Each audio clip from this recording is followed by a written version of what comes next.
All right, C++ world again. Herb, how are you? Hey, how are you doing, Charles? Good to see you again. Doing great. It's been a while. It's less sunny. What's going on?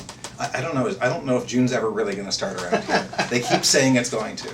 I really liked filming outside, by the way. It was nice. Yeah. Hey, after our last interview, yeah. I noticed that in the comments that there were some people who were saying you were going a bit easy on me with the questions. Yes. And they say, why didn't you ask about X, Y, and Z? And I know there's only so much we can do in 30 or 45 minutes. Mm-hmm. But so that's why, as you may know, this is a follow-up because I decided to blog about it and say, ask me anything. Excellent. And about 100 people or so did, and then voted each other's answers up and down. So we're not going to be able to get to all 100 questions, but hopefully to some of the more highly voted ones that people want to know about. So absolutely, I'll say what I can. Yes, and you were very open from the beginning that we were going to ask the highest rated. So please vote. One of the people out there, Joshua Burkholder, I think he voted a little too high for himself, but we're not going to start there. We'll get to that. We'll start with the real highest rated. And that's an excellent question from the name here is Pinkawa, I believe is how you pronounce it. And he wants to know which non-C++ language do you find to be the most inspiring today? Are there any features in that language that you'd like to see in future C++ incarnations? So that's an interesting question. So I was thinking about that a little bit because I was reading the questions on my blog and I thought what to say because I can't think of a specific language. There are features in various languages that I find very interesting. Clojure and its approach to lock-free data structures, all sorts of things like that. Functional languages and the way that they deal with closures and they deal with lambdas. But one thing that I really would love to see in C++, two things come to mind and I'll talk about one of them, and that is safety, type and memory safety. Now, putting that in context, I think we covered this a little last time, mostly C++ is already type safe. We happen to be C compatible, so a lot of the stuff comes in that back door, right? Uh-huh. So you have your reinterpret casts, you have your type unsafe unions and things like that let you pun types. So safety and security. And at this point, maybe people will be thinking, oh, well, we have languages for that. We have C#, we have Java, we have all sorts of other type-safe and memory-safe languages, and I agree. But there's a big difference because C's big claim to fame, and the reason Dennis Ritchie deserves a Turing Award that he got was because he did something they said couldn't be done. He created a high-level language that was portable at high performance, leaving no room for a language lower than assembler. It was really a portable assembler. They said it couldn't be done, and Dennis went and did it. And we can niggle about the C declaration syntax and other things that didn't work out so well, but it's really important to recognize those are side experiments that were details in a much larger thing that he accomplished. So this portable systems language, that you could actually do this, get close to the metal in a portable language. Nobody thought it could be done, and he did it. Now, advance another decade. 1979, early 1980s, Bjarne is working at Bell Labs, and he is working on C++, first C with classes and C++, and what he accomplished there was to take a systems programming language that was portable with strong abstractive power, especially classes and templates. He proved that you could actually do a portable systems programming language with strong abstraction and typing, strong typing. That was a major advance. It will be really interesting to see, and I would love to see somebody tackle the challenge of demonstrating that you can create a portable systems language, meaning it has performance equal to C, C++ Fortran, that is portable, type safe, and also memory safe. To add that on top of classes and templates and the portability of C, to add strong type safety, which requires a form of garbage collection, and not leave performance on the table, not leave room for a language lower than C or C++, or whatever that language is. That'll be something. Because C++ did it without leaving room for a language lower than itself. People use C, but it's not because C++ doesn't let you get down to the metal, it's because they prefer a different language. Can it be done to have safety and security and leave no room lower? That will be the first strong competition to C++ on its home turf, if anybody creates another such language.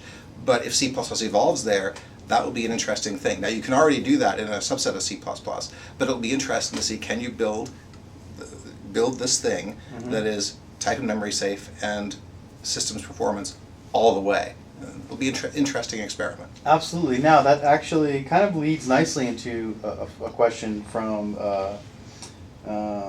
Matthias Merkers, who asks really about tool support in C++ and sort of the, when we see about sort of the advent of these new quote-unquote system languages like Go and D. D, of course, is a systems language, probably more so than Go, but you can tell people what systems language means. But he was really asking about, so do you think the lacking tool support for C++, assuming it's true that it's lacking tool support, will be a major problem since there are new, better prepared system programming languages available? He used Go as an example of a better prepared. And D. So there's a couple of things there. Let me tease that one apart, because the way I'm hearing it, there's a few keywords. So you're already targeting systems programming language. It's important to understand that Go is a very interesting language. I think it does a lot of things really well. In fact, one of the things it does, which is the second thing I mentioned earlier, I would love to see C++ do, is go to a complete left-to-right declaration syntax and expression syntax. Go went at least to the declaration syntax left to right. And once you make that decision, you're going to spell Pascal. I mean, you just are going to end up in the same place as Pascal. It's just whether your var and function keywords are going to be spelled a little differently, or whether your pointer is going to be a hat is going to be a little different. But you have only one place to go, and that's a good thing, because the left to right makes you end up in a place where you have no ambiguities. You can read your code in a much more straightforward way, which also makes it more toolable. Right? So there's a benefit there. But Go is not a systems programming language in the sense that we talk about C and C++. I know they use that term, and what they have in mind is distributed systems, all the data centers that you have, and that kind of environment. It seems to be well suited for.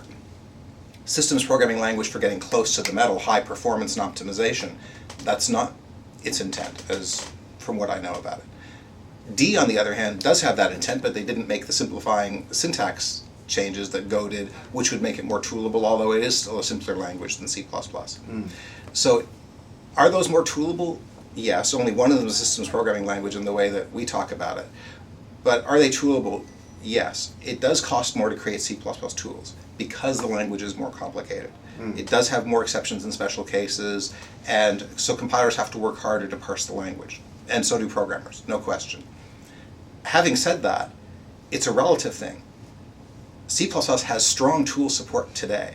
Yes, it's a pain to add more things like refactoring that are easier in other languages, but apart from things like that and the speed at which you can create tools, we have been doing it for a decade or three, and we have strong tool support today, especially in Visual Studio 2010, our previous release. We added some really nice tools in IntelliSense and in the on-demand parsing and compilation and the quality of error messages. We did a lot of work there. Red squigglies, just like in a Word document, oh, you misspelled that, for C++ code. We have it, we're shipping it today. So we're really proud of that. Does C# do us one better because it's a simpler language?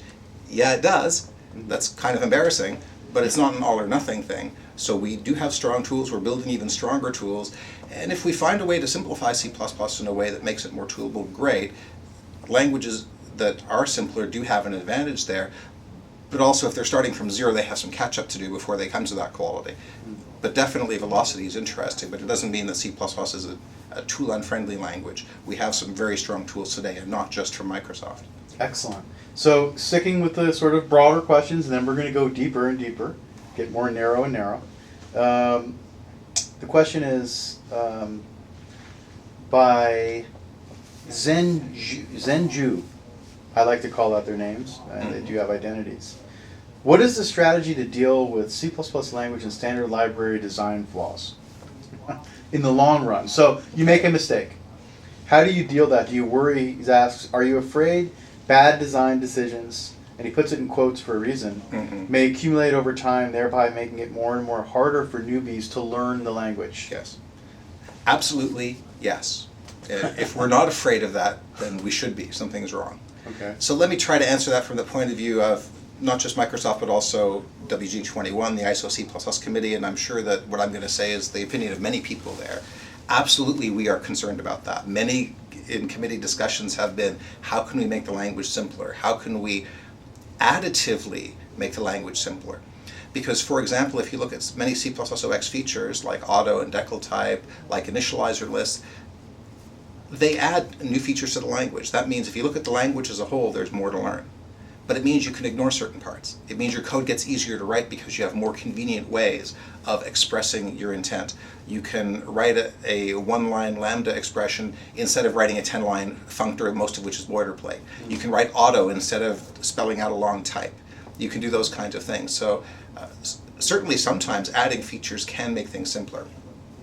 But it is absolutely true that success is a cruel master, because the more users you have, and C++ has more users out there than almost any other language on the planet, if you need to treat them right and you need to respect that. There's a very large, very high compatibility bar.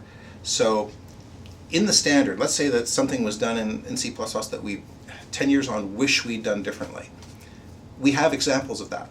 We have the export template feature. What we did with that in the second C++ standard, which is now in its final ballot, the C++ OX or C++ 11, we actually removed it. We didn't just deprecate it. We removed it out of the standard.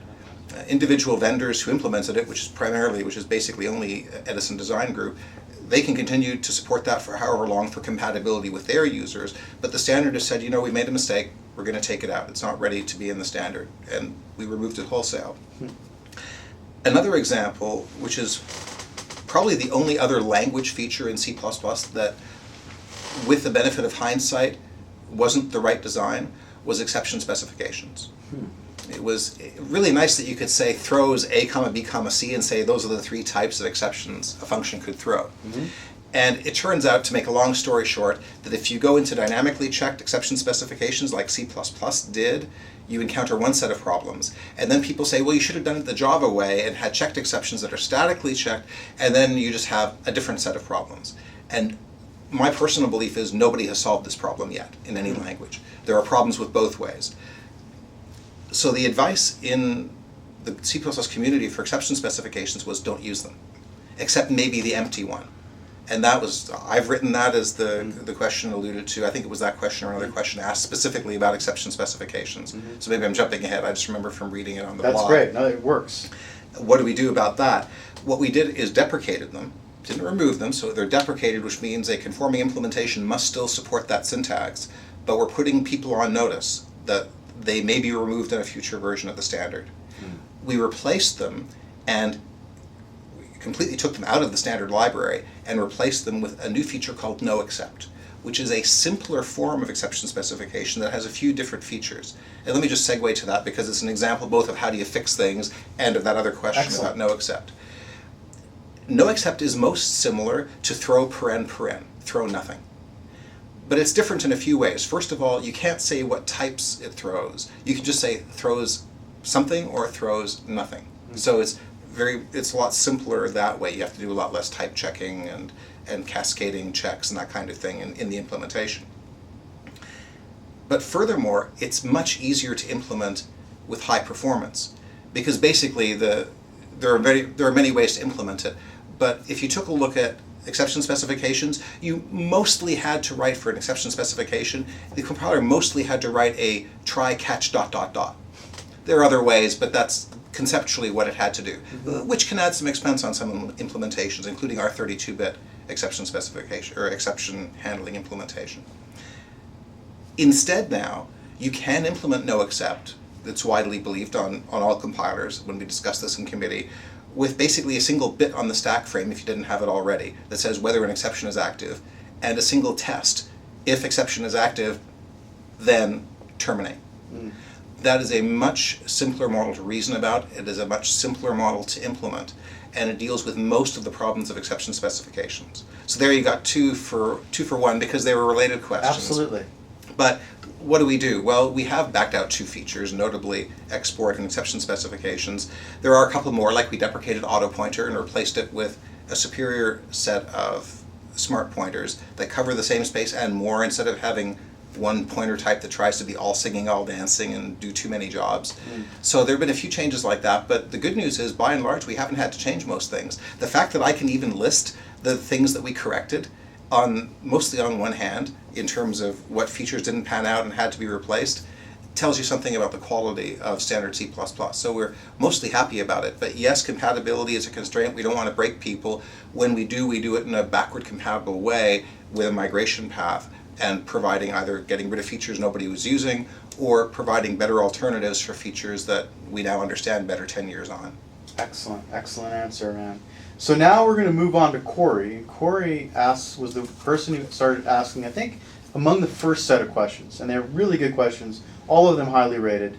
And the first one is one that you didn't want to answer in our conversation. So now Corey gets to ask. I don't remember. This is concepts. Oh, concepts. Well, the only reason I didn't want to answer it was because it would take a half an hour and we only had so much time. Exactly, and you said as much, so to be fair, yeah. I'm sort of playing. So Corey asks, concepts. Why did they fail, and what work is being done to bring something like them back in a future iteration of the standard? Happy to answer that. Do not want to appear to be in avoiding a question, but this is an interesting one, and so let me try to give it in a nutshell, because concepts is a big, huge feature. Sure. I mean, the concepts proposal is not a small thing. It was a almost 100-page proposal to the standard. Wow. Like by itself, it would have extended the standard by something like 10%. Wow. Just by itself. It was far bigger than all of the rest of templates combined. So we're not talking about a small feature here, and that's why there's a lot that can be said about it. Sure. The short answer, in a nutshell, and then I'll expand on it, is that they weren't baked enough, and people couldn't agree on the design, or that we really knew it would work. And if you don't know that it's going to work, and you don't have high confidence, then it does not belong in an international treaty, because a standard is an international treaty. And we really ought to be sure that things work before we require legally that the world implement them.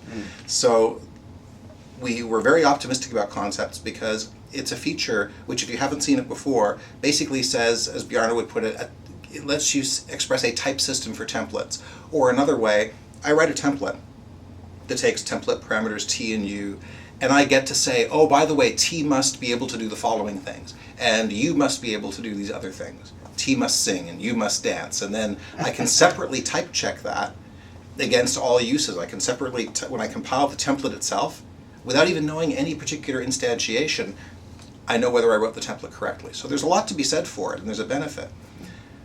The mere fact that it took more to express that simple idea, which is simple in principle, than all the rest of templates in all their detailed glory combined, is a sign that something wasn't quite right. The fact that we took the standard library, and it took, I think it was something like 133, I forget the exact number, but it was over 100, I think, concepts, individual concepts, using the feature now in the library to express the standard library, shows that something wasn't quite right. So there was a lot of angst also about performance. We did actually have a compiler, so Doug Gregor put a lot of effort into extending GCC, into concept GCC, to add concepts as a proof of concept. Gabriel Dosres also extended GCC for a different version of concept, so work was done. But the best compiler anybody produced as a prototype was somewhere an order of magnitude slower for compiling STL programs, which means if you take your existing code that uses STL, that uses the standard library, I should say, and you recompiled it on the fastest concept-enabled compiler with a conceptized standard library, it was several times slower. Wow. Nobody could commercially ship a compiler that customers would accept that is, a factor of 2x or 4x slower than the previous release. It's just not, it's not commercially marketable. A lot of customers are already maxing out build times and trying to do overnight builds that they do on build farms and that take 8 hours, and they can't have that become 36 hours because they upgraded to a new compiler when it was 8 before. It won't work. Now, it was a prototype. We expect prototypes will be slow. They won't be perfect. But the fact that nobody knew whether it was possible to implement concepts as specified in the draft standard a couple of years ago with sufficient performance to actually be usable in anybody's compiler was a big warning sign and created a lot of discomfort. So between that, it was a very big specification, it had unknown performance characteristics, nobody knew if you could create a viable implementation that had sufficient performance, and that its use in the standard library was really complicated. it made people step back and say, you know what, we don't know if we even think we know how to use this feature. We don't know if it's the right one.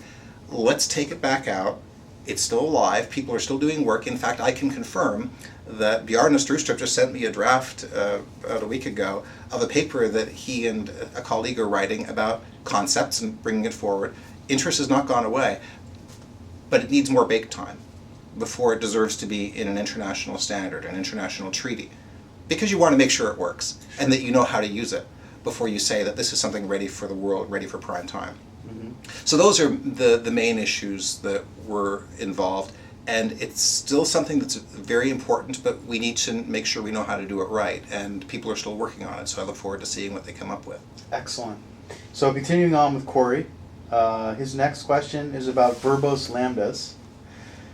You should have seen them before we proposed the simplified syntax. If you think these are verbose, let's not go there. Go look at the Lambdas talk. There's a couple of my Lambdas talks that are now online. One was from Channel 9 from PDC. I gave from PDC. Yep. The other one I gave at Northwest C++ Users Group. Just check my blog, HerbSutter.com. Search it for Lambdas, and you'll find the two videos.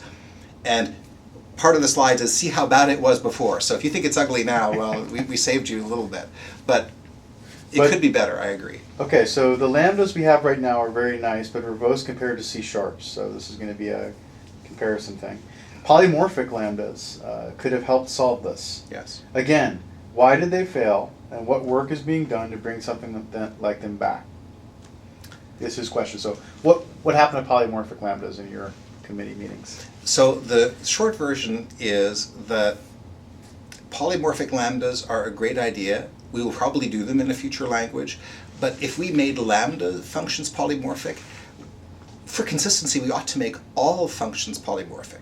Now what that means for those who aren't familiar with polymorphic lambdas is, all it means is that for the parameter list, when you write a function void f and it takes an int and a float or something like that, instead of writing two specific parameter types, if you could just say auto parameter 1, auto parameter 2, just figure out what the type should be.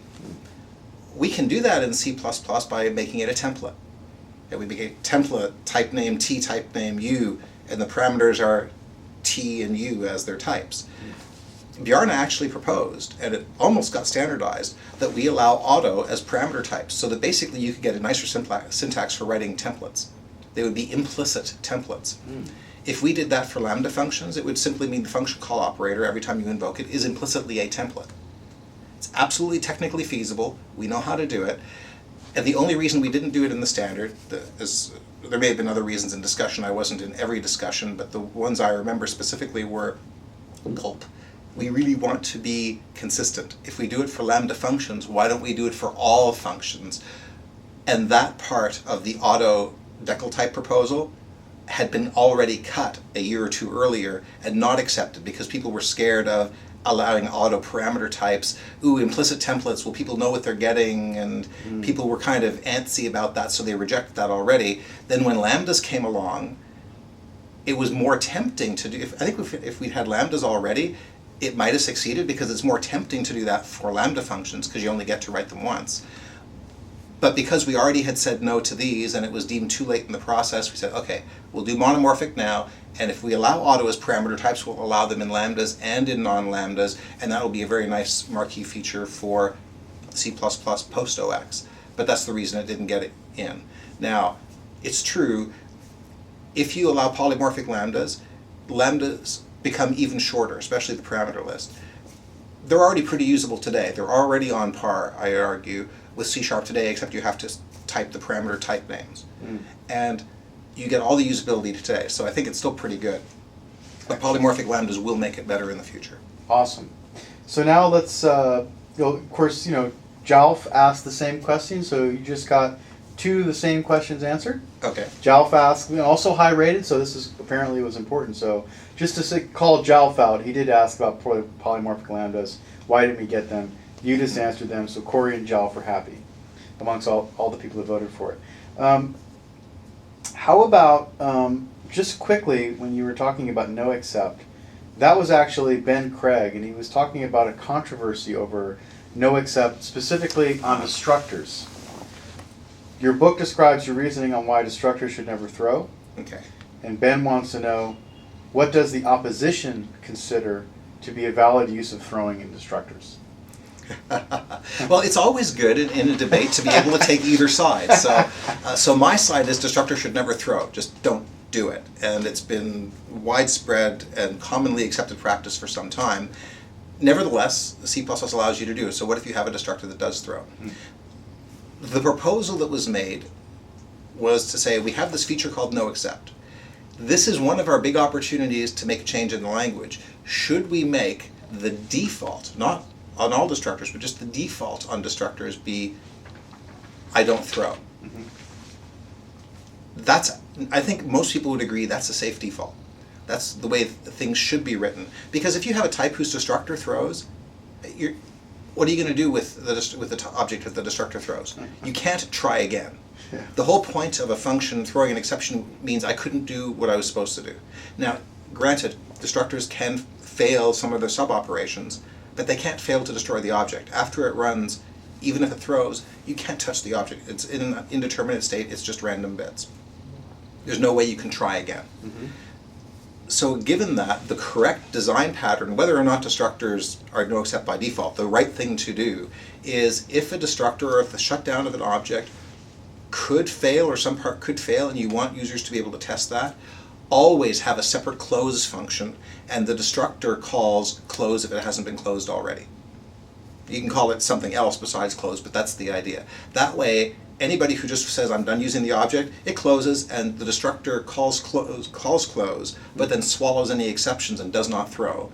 And anybody who does care about failures in shutting down and closing something can explicitly call close as a member function which you can retry. And so that's a much better model to follow anyway. Now, given that, why not just make destructors no throw? I know of no good reason why. I don't agree with the reasons that were given for not doing it, I think. But let me argue the other side now. Okay. The other side was, some people did research and found code bases which did in fact have throwing destructors. So if we made destructors no except by default, it would break those code bases when recompiled on a standards conforming compiler. And in particular, it would cause them, they were relying on an exception being thrown from the destructor, it would mean that if that actually happened, the program would terminate. I personally didn't find that convincing because I believe only one example was ever found. Most people who looked at it agreed, I'll characterize it this way, that it was not a good design and it had other problems anyway. But be that as it may, the argument was made we might break code, and so we backed off from that and said, you know what, this is a standard, we don't want to break code, compatibility is important. Even if the only delta would be you should go back and change the library to add the proper no except override, let's back off and not force that on people this time. And so we just left it the default mostly as it was. We partly defaulted no except for people if it was already opted in, but we didn't go whole hog. Because we just, there's not going to be that much code broken. It's probably deserves to be broken in the sense that it's wrong anyway. But let's not do that this time. Interesting. I mean, in listening to all of this, this really goes back to the one question about design decisions. And it seems to be an awful large amount of work, and thus you have these long spans of time in between decisions getting stamped as this is the way we're going to do it, because of all these things you have to think about and juggle reality with, you know, how are people using these patterns, blah, blah, blah. Really interesting stuff. We're moving on to a very interesting thing you mentioned briefly in our last talk, modules. Antaru asks, are they really coming? And if so, when do you expect the first implementation to show up? Okay, so the modules proposal was to say, in Windows you have dynamic link libraries, DLLs. In Unix flavors you have shared libraries. Other platforms have the other various ideas of a bundle of object files that you can then share and load in different ways. Now DLLs are dynamic. Shared libraries have different characteristics than Windows ones. So there's some variance out there, but wouldn't it be nice if we could talk about this in a standard way? Talk about libraries, shared libraries, and modules in a standard way. Yes, it would be nice. Two people in particular who led the charge on trying to standardize something along that line, libraries and modules, were Pete Becker, who made one attempt and ran it up the hill. David van de Voorde of Edison Design Group also made an attempt, ran it up the hill. Pete's effort mostly ended with the conclusion that different operating systems did shared libraries sufficiently differently that there was no way to paper over the differences in a standard way. You'd be picking a winner, and it wouldn't work well or at all on other operating systems. That was one group's conclusion. Now, David took another approach which might have solved some of those problems, might not have. I think some of those problems just have not been solved yet in terms of differences in OSs. But the other problem with that, with the second one, was that it was much more inventive and creative, going much more beyond existing practice, which means the bar was higher to prove that it actually worked. You had an implementation, and there never was an implementation that really exercised all of it. It was too early and not baked enough for standardization. So it was actually one of the first things cut. In 2006 in Portland, I think October 2006 is coming back to me, we had a serious talk in the committee, and we made our first set of cuts to the standard to bring in the scope and to try to make sure we get this thing done and remove the risky parts that weren't ready yet, and modules was part of that first set of cuts. Mm-hmm.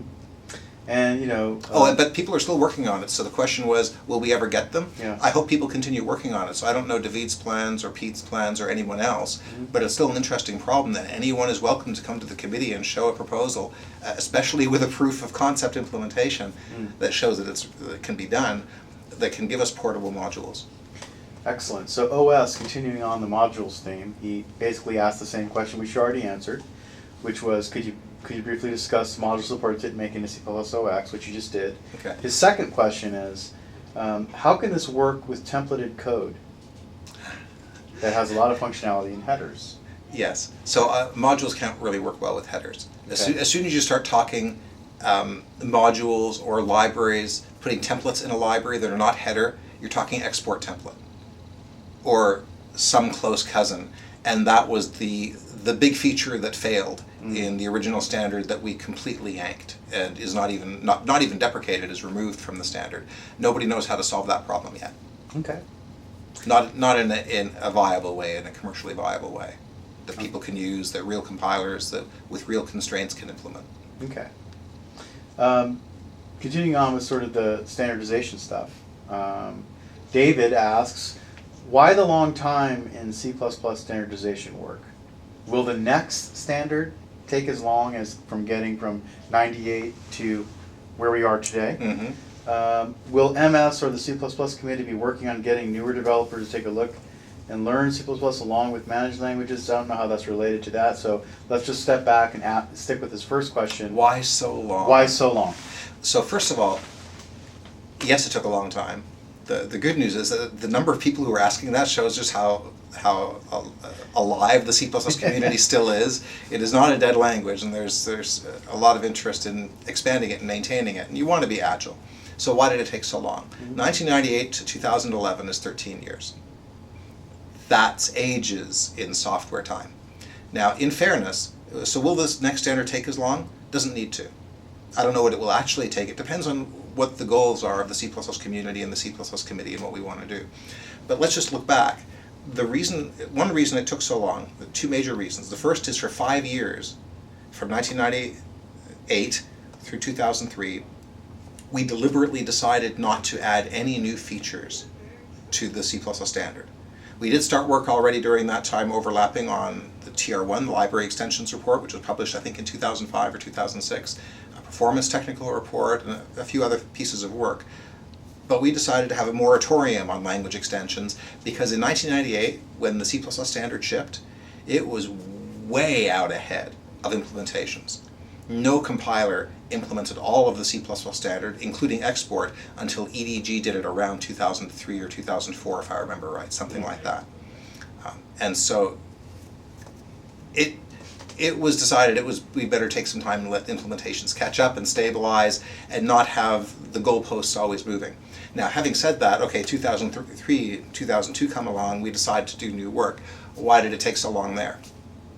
Largely, there's a couple of reasons, but largely, if I had to pick one particular reason, and not everyone will agree with me on this, so this is Herb's own opinion of having been part of the process and been at least one of the organizers and running the show, is the one major reason that things took longer is concepts.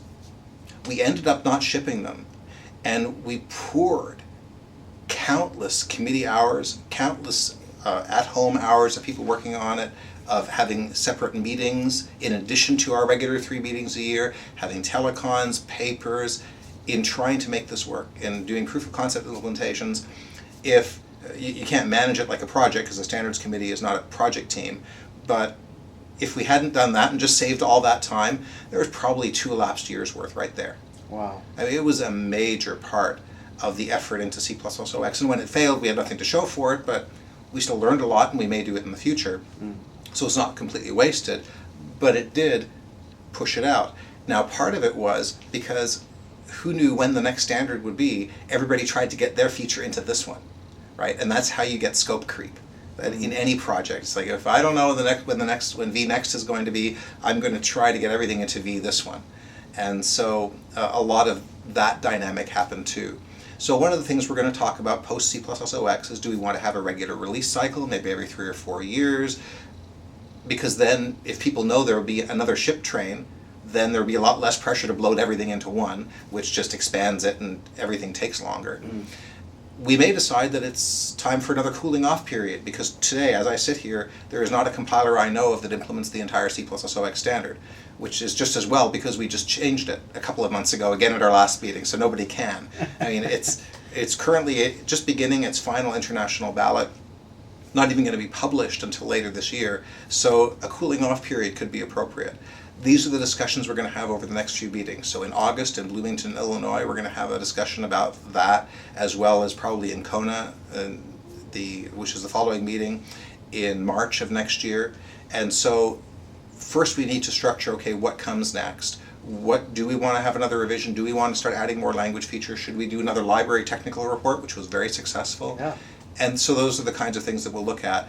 But hopefully we'll manage it so that it's not another 8 years. Excellent.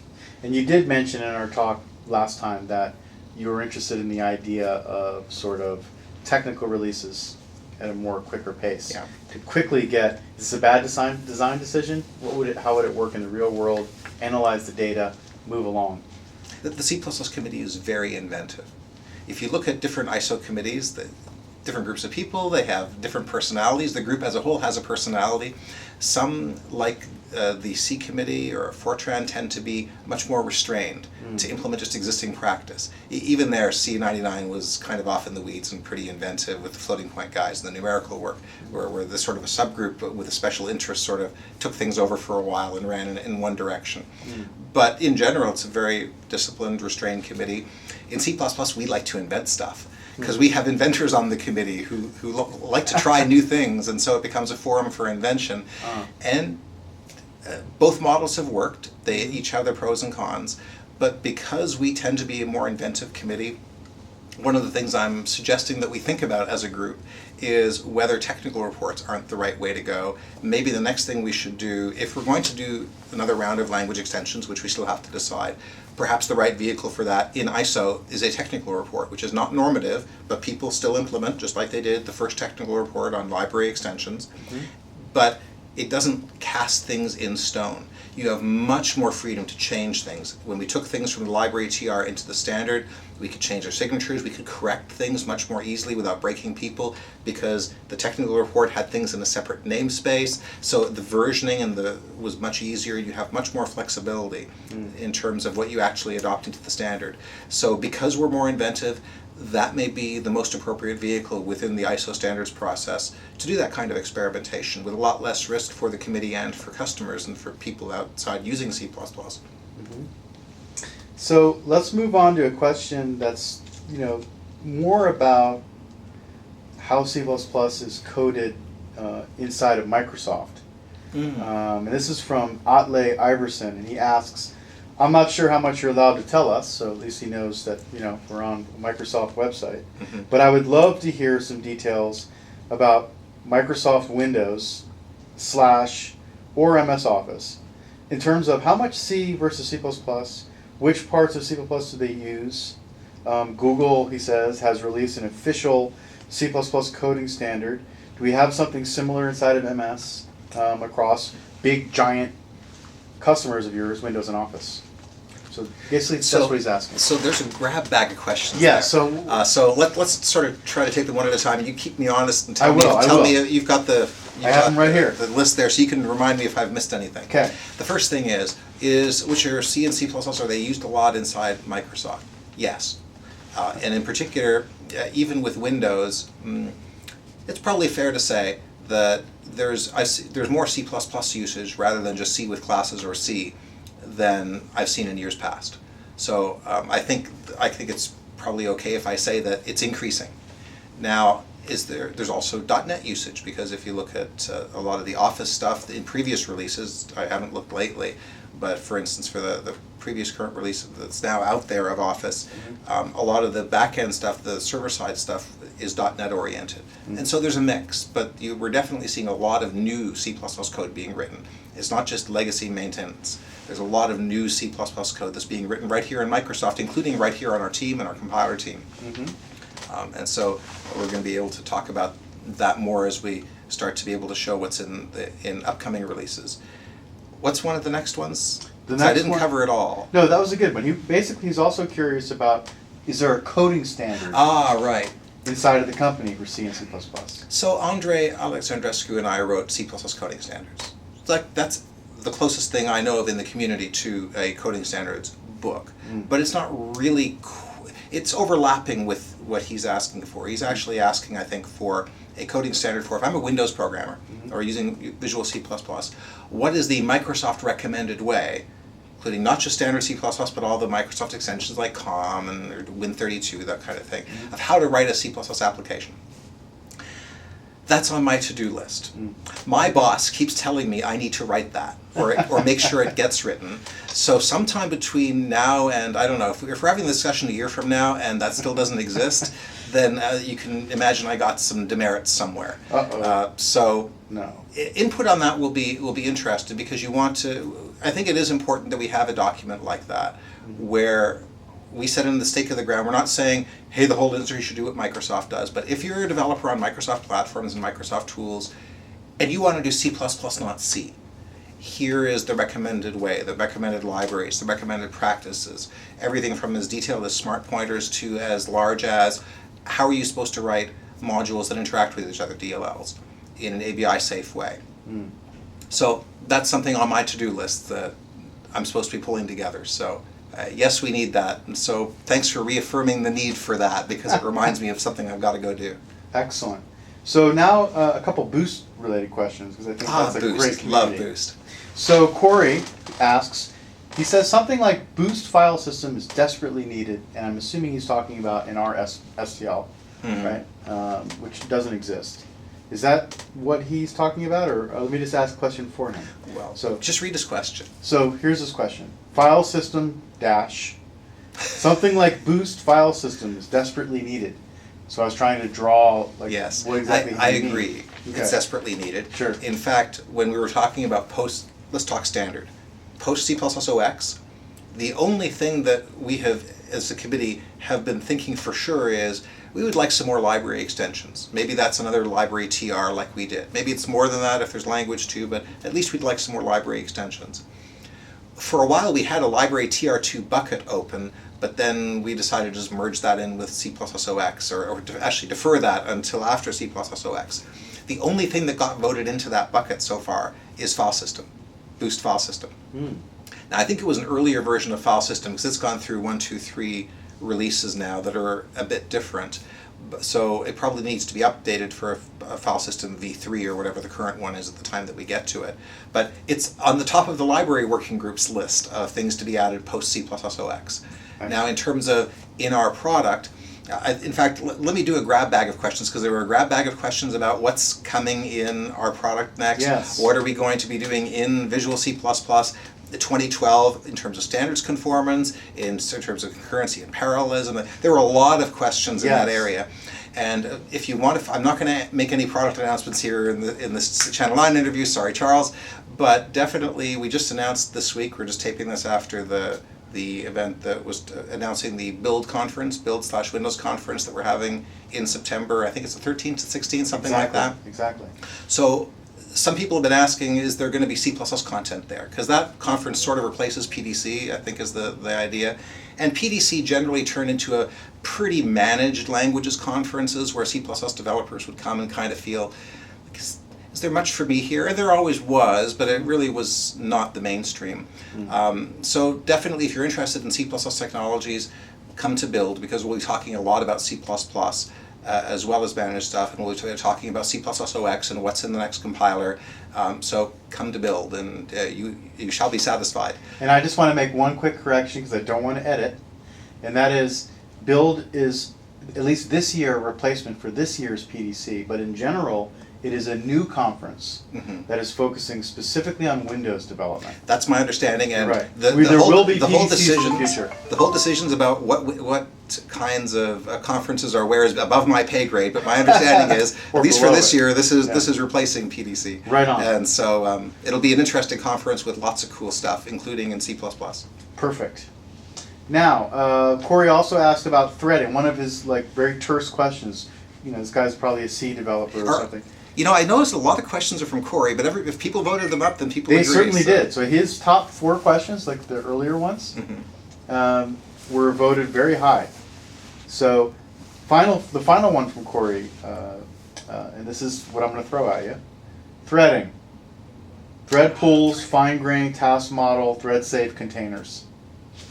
Okay, so that leaves it pretty wide open because he didn't say for Visual C++, for the standard, because he must be in the standard because in Visual C++ we already have PPL, which is the work stealing implementation, Concert. We've already shipped that in Visual Studio 2010, that's out now. But as far as the standard goes, thread pools almost made it into this standard, and there was some politics. And then because they were controversial, they were deferred. But again, as soon as we open up the library, you can expect that thread pools will be among the first things waiting at the starter's gate to be able to go into the next standard library. But in terms of some of the stuff that's already there, in C++ OX we have not that much, and we have basic threading and mutexes. We have std async, which launches an async operation. And we have futures, which is promises and futures, which are already pretty advanced for doing concurrent kind of work and doing at least the blocking, if not the continuous style of programming within concurrency by getting asynchronous values. Now that may not look like a whole lot when you say, oh well, what about all this work stealing and other kinds of implementations? But there's already a lot there. I personally went to a lot of trouble at many committee meetings to make sure that this little feature called std async, which has 3 or 4 modes, it's synchronous, maybe on this thread, maybe on another thread, launch definitely on another thread, and so forth, to make sure that the default was launch somewhere on this or another thread, because that's the one that enables work stealing implementations. That's the one that enables you to write async, and by default, because it can run here or on another thread, it gives us all the maximum flexibility we have to where we can schedule it, which means we can do some pretty good engineering under the covers. And again, we're not making a product announcement here, but expect to, since we worked hard to make sure that was in the standard that way, that very simple little feature of async turns out to have a lot of power to it. And so as those things come along in implementations, including ours, we expect to be able to do that in a very high performance way. Excellent. That plays nice with things like work stealing and load balancing and all those kinds of things. So, and again, that's at something the to look library forward to. level. That's at the library level. So Yes. this kind of leads into a question that wasn't asked, but I'm going to ask it because it just was born right now. Who voted your question up? Well, hey, sorry, I'm Charles. You know, I get to do this. I see how this goes. I get to ask all the dumb questions. Okay, people can't vote them up. But my question would be, the way that they implemented async in C# at the language level was to work with the library, the task parallel library specifically, and they sort of brought that closer to the language, you know, in terms of the compiler and what they're doing now at that level. It's actually a kind of an elegant thing to have the async keyword in the language and essentially do what you were just describing, which is, and they actually do it on one thread. But can you ask? It's for arranging your concurrent waiting. That's exactly what it is. Thread, Continuation passing stuff. It's really just Well, sugar coating. it's more, yeah, it's more for almost coroutines. where you're defining the work that you need to do in a structured way, and then you can put the wait points in, knowing that, okay, if I have to wait for this one, I could be executing this other part of it. And there's nothing like that in Visual C++ right now. Yeah. You can code up something similar yourself using futures and the continuations, but you have to do it yourself. That's Sure. And so there's no thinking that actually may have an async keyword. Oh, there in your may be. language. Maybe in the future. Sticking sort of on the boost, Ari, I asked the question about, can you please comment on the influence of the Boost community on the development of new features of the C++ language? He says, it seems that a lot of new C++ OX features additions have been adopted due to the wide use / acceptance of the features as part of the Boost library. So Boost library is sort of this testing ground. Yes. And Boost is a testing ground. Boost is not the only source of extensions to the C++ standard library, never mind the language, because they are a library after all. But they have been very influential. A lot of good work has been there, a lot of good stuff has been proposed out of there, and I hope more will be post C++ OX. But speaking of the language stuff, has it influenced the language? Yes. So here's one example. If you look at Boost Bind, that's a library thing, but it allows you to make function objects on the fly much more conveniently than the standard let you do before with all that bind first, bind second, and compose stuff. But now, if you take a look at the language, Boost couldn't do things as a language. It had to do things as a library. It was very instructive to see where were the pain points where people who are writing modern C++ libraries, ignoring some of the super cutting edge stuff, but just realistic but modern C++ libraries that had to be cross-platform like Boost. Where were their pain points? What was just too hard that we could make easier in the language? You know I love talking about lambdas. Boost.lambda is a marvel of engineering. It makes certain kinds of short lambdas where you just write under 1, under 2, even simpler than polymorphic lambdas with lambda if you do them as lambda expressions. And it worked very well, A, if you didn't try to use things like member functions, which are other basic language features that it just didn't work with at all. And B, if you spelled it exactly right the first time and didn't mind a 4-page error spew that told you almost nothing about what you did wrong if you spelled it a little wrong. So Boost Lambda was a superb library. It was showed as good as you could get with a library, to the point where it showed why it had to be a language feature. This is the best you can do as a library. It's not good enough for widespread use. It's not good enough for an effective C++ book to recommend as a primary practice. It really needs to. I know, I tried to convince Scott early on. Why don't you tell people to use Boost Lambda? It's just too hard. Have you seen the error messages? Yeah, and we tried to use member functions anyway. What about multi-line lambdas? And then I gave up trying to convince him and bought him another beer. So, but lambda functions in the language were motivated largely by that experience, and also were drew from that experience and seeing, oh, these are the things people did where it worked well. Now, what would it look like if it were in the language and part of the entire type system? And I think the result is pretty good. Excellent. Now, talking about giant error messages, wasn't that one of the things that concepts? Because templates, you have templates and templates inside of templates and blah blah blah. You can have these error messages that make absolutely no sense at all, or they are baroque. Yes. Okay. So not that was broke, it's baroque, yes. Baroque, okay. So concepts could help that. Concepts could help with that, because what concepts would let you do is to say, I intend that this template parameter be able to do these things. Exactly. So on the calling side, you can say, hey Bub, you gave me something that can't do that stuff, and I can actually tell you what you did wrong. As opposed to, deep in the bowels of this template, I tried to do this, and I'll give you these types you've never heard of, and let you figure out what happened. Exactly. And it's not always that bad, but template error messages sometimes can be just a little frustrating. So I hope Concepts comes to solve that problem. Excellent. Let's see here. We have, I believe, one more question, because I know you're very busy, and I don't want to keep you here too long. What you got? We have Alphonse. This is going back to sort of the a question which essentially will mean a question about VC Next, or perhaps the next standard, but I'm going to ask his question. Alphonse asks, uniform initialization. Yes. Curly braces everywhere. Long live curly braces. Yeah. Has the potential to radically reduce the quantity of typing necessary to create C++ types. It's the kind of thing, like lambdas, that will change how people write C++ code. What is the Visual Studio team's priority for implementing this feature, along with initializer lists?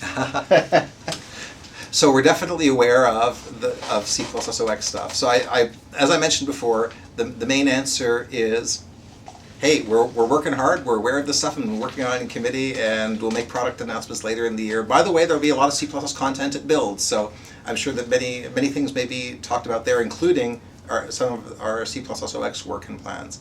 But just before that, remember that a lot of the C++ OX stuff is already in our compiler. I think I mentioned that last time. Yes. I think we were the first major compiler in the world to implement Lambda functions, and we were among the first to do R-value references, move semantics.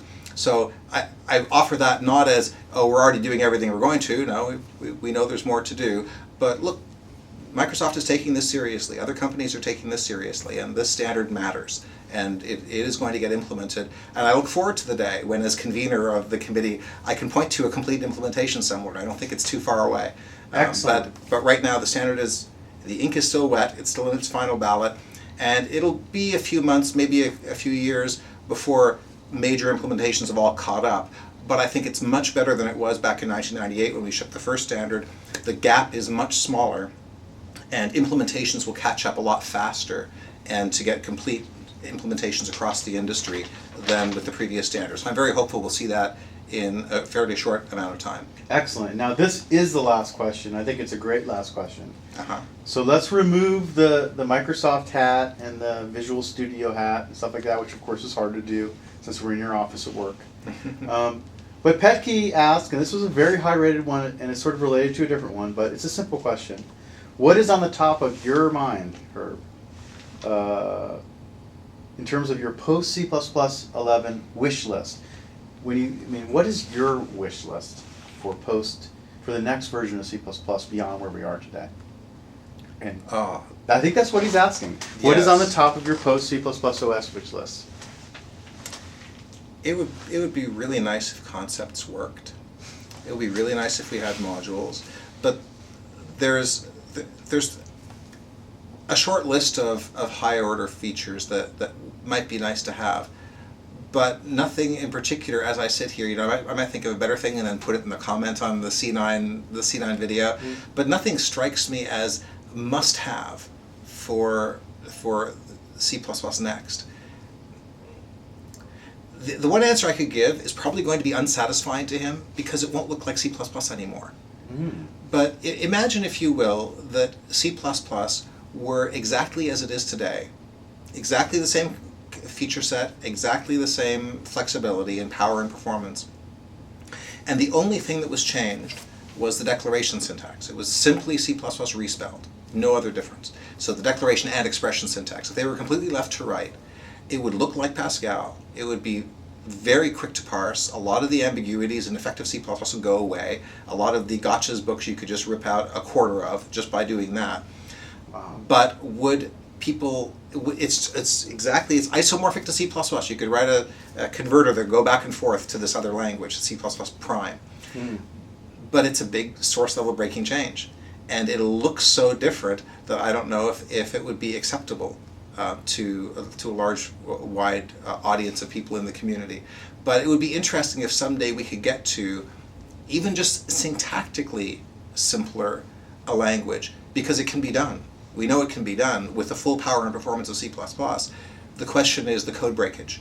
And that at that point you really do have another language. Why not make other changes while we're at it? Mm-hmm. So there's a slippery slope there, but it's an interesting area to explore that I think will get some attention, hopefully over the next decades as people think about where should native languages go. Mm-hmm. And of course C++ is the preeminent one, and so its future right now, it's under active development, and we're looking forward to the standard being issued, and a lot of interesting things can happen in the near future about that, so I'll have to wait and see.